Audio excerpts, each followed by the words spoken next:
สบายดีและสวัสดีบรรดาพี่น้องมดชุบุทุกคนอีกตื่มเซนเก่าเซนเคยนะกะยินดีต้อนรับทุกคนเข้าสู่ช่องของพวกเฮาอีกแล้วนะเป็นเวลาดนพอสมควรพี่น้องที่ว่าเฮาบ่ได้เห็นคลิปลงในช่องของเฮานะคลิปล่าสุดที่ว่าลงไปก็คือปูนนะตั้งแต่เดือนธันวาปี2025เนาะจนผ่านมาฮอดมื้อนี้กะนะ18 วัน19 วันนะที่ว่าซองของเฮาบ่มีการเคลื่อนไหวไม่หยังเลยเนาะก็ต้องกราบขอโทษขออภัยบรรดาพี่น้องหลายๆเนาะที่ว่าหายไปโดยที่ว่าบ่ได้บอกข่าวเนาะก็บ่มีแม่หยังเนาะพี่น้องเนาะคือที่บ่ได้เฮ็ดคลิปก็คือติดเรื่องเวียกเรื่องงานหลายๆสิ่งหลายๆอย่างเนาะมื้อนี้ก็พอดีนี่ละเนาะเข้ามานั่งอยู่ในห้องนี่เนาะนั่งเฮ็ดเวียกแล้วเวียกน้อยนึงก็เลยนี่นะมาอัดคลิปนะทักทายสบายดีบรรดาพี่น้องเมื่อทุกคนนะกะตอนนี้ปีใหม่แล้วพี่น้องนะวันที่16นะมกราปี2026นะกะเป็นปีใหม่นะเป็น EP แรกของเฮานะปีใหม่ฟ้าใหม่นี่ก็บ่มีหยังหลายนะกะขอให้บรรดาพี่น้องเมื่อทุกคนจงมีแต่สุขภาพที่แข็งแรงนะแล้วก็พบเจอแต่สิ่งดีๆตลอดปีตลอดไปเด้อนะสาธุพี่น้องนะก็พอดีมื้อนี้เนาะมีเรื่องราวที่ซีมาโอมาลบมาอัปเดตสู่บรรดาให้พี่น้องฟังเนาะก่อนหน้านี้เมื่อปีที่แล้วเนาะช่วงท้ายเดือนธันวาเบาดำกับทีมงานอุดอยเบาลีมีโอกาสได้พากันเข้าไปเยี่ยมไปยามลูกสาวกับลูกชายของนางยักษ์แล้วก็รวมถึงญาติของนางยักษ์นั่นก็คือทั้งน้องสาวกับน้องเคยของทั้งนางยักษ์เนาะแต่ว่าเสียดายเนาะการเดินทางไปครั้งนั้นเนาะเฮาบ่มีโอกาสได้พบกับน้องสาวกับน้องชายของนางยักษ์เนาะที่เป็นผู้เอาน้องอู้กับน้องอีดเนาะลูกสาวกับลูกชายของนางยักษ์ไปเบิ่งแย่งไปเลี้ยงดูเนาะกะเฮาก็เลยบ่สามารถที่ว่าสิฝากเงินฝากคำไว้ให้เพิ่นได้นะก็เลยกลับมาซื้อโดยที่ว่าเฮาบ่มีเมียงเนาะให้โดยเฉพาะก็คือเป็นเงินเป็นคำนี่นะให้เพิ่นนะไว้เบิ่งแยกไว้ซอยค่าหันค่านี่ของน้องอู้กับน้องอีดนะบ่ดำก็บ่ฮู้สิเฮ็ดแนวใดเนาะก็กลับมาก็เลยทักถามเพิ่นลมเพิ่นเนาะว่าพอสิมีวิธีใดที่ว่าเฮาพอสิ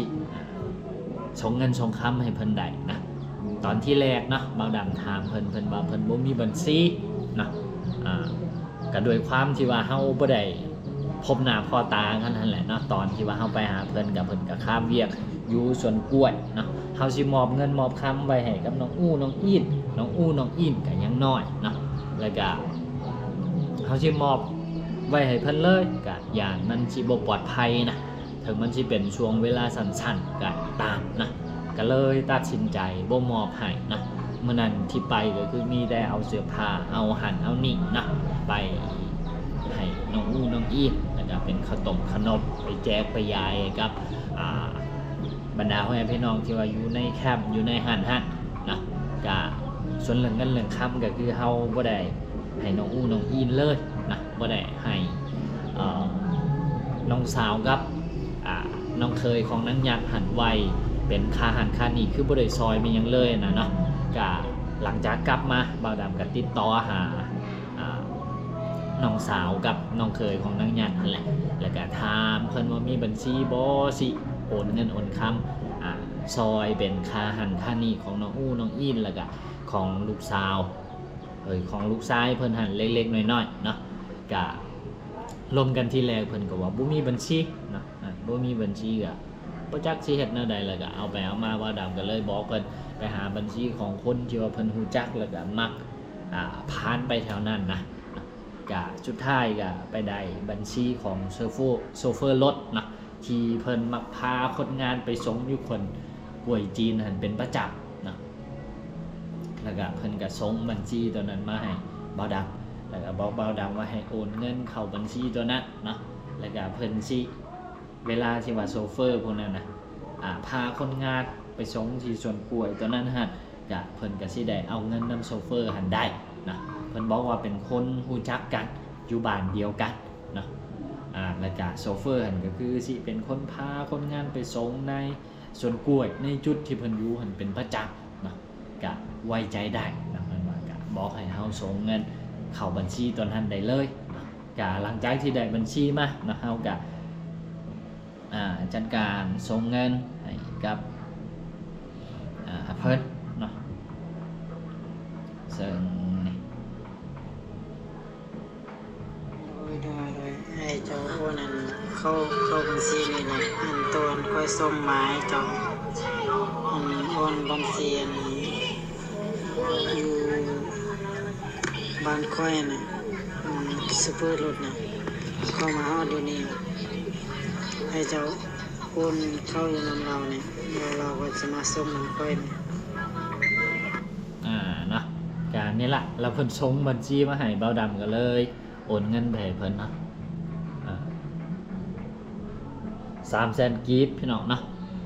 ก็ตีเป็นเงินบาทก็ประมาณราวๆ500 บาทเนาะก็โอนไปให้เพิ่นแล้วก็บอกเพิ่นว่าเป็นซอยค่าหันค่านี่ของน้องอูน้องอีมแล้วก็ลูกๆของเพิ่นนะทั้งหมดคือมีอย่างที่จำเป็นก็ให้เพิ่นนำไปใส่ไปนั่นได้ตามที่เพิ่นอยากใส่เนาะก็เป็นการซอยเพิ่นเบิ่งแยงน้องอูน้องอีมแล้วก็ลูกสาวลูกชายของเพิ่นหั่นในโตะเนาะแล้วก็เฮาก็เลยบอกเพิ่นไปว่ามีหยังอยากเว้านำเพิ่นก็เว้าผ่านนี่ก็ได้หรือว่าอยากขอบมกขอบใจหรือไว้ใส่ให้พรเพิ่นก็เว้าผ่านทั้งนี้เลยก็ได้คือกันเดี๋ยวข่อยฮักสิส่งข่าวหาเพิ่นอีก1 บาทนึงคือเฮาบอกเพิ่นว่าเงินตัวนี้นะแบบมันเป็นเงินของอันนี้ก็บ่แม่นเงินข่อยดอกเป็นเงินของทางผู้ใหญ่ใจบุญเพิ่นชื่อแม่สีจันทร์อยู่ทางต่างประเทศพุ่นล่ะเนาะก็บอกเพิ่นว่าเงินตัวนี้นี่เป็นเงินของผู้ใหญ่ใจบุญท่านใดแล้วก็เพิ่นมีหยังอยากเว้ากับทางผู้ใหญ่ใจบุญเพิ่นก็สามารถเว้าผ่านทางนี้ได้เลยเนาะแล้วก็ขอบอกขอบใจแม่ใหญ่ใจบุญช่วยเท่าอู้นางอินให้เงินอันนี้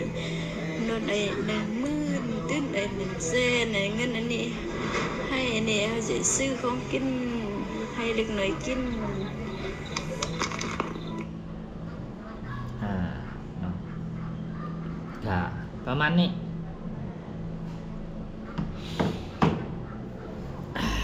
เนาะ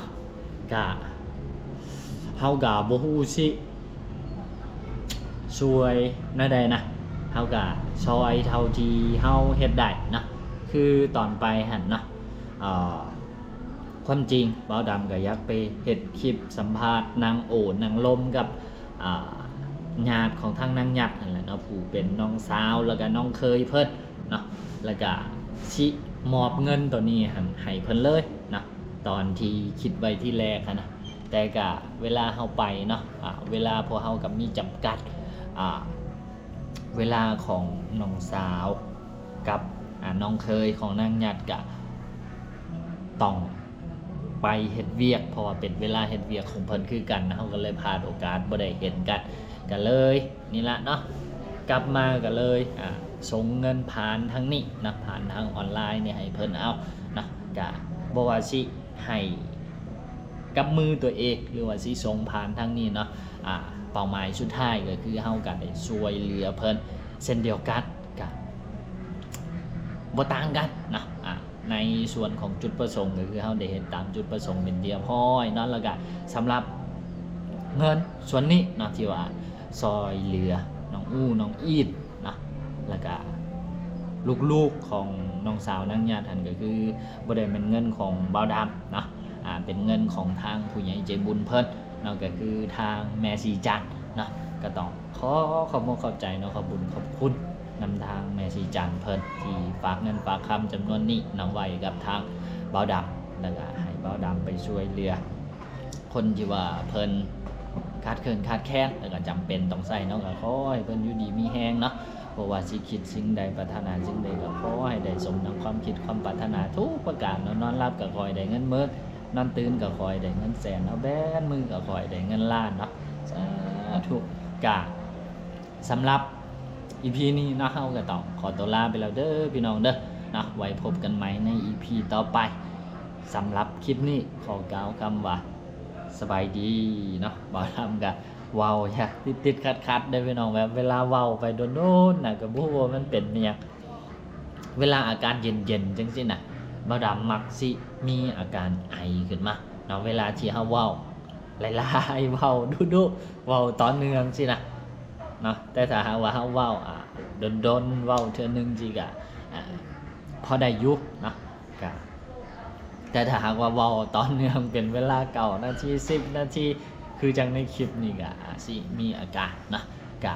ประมาณนี้สำหรับ EP นี้ก็บรรดาให้พี่น้องเนาะทุกท่านก็อย่าลืมนะพากันรักษาสุขภาพนำเด้อนะปีใหม่ฟ้าใหม่นี่ก็ขอให้พบเจอแต่สิ่งดีๆตลอดไปเนาะสาธุก็สำหรับ EP นี้บ๊ายบาย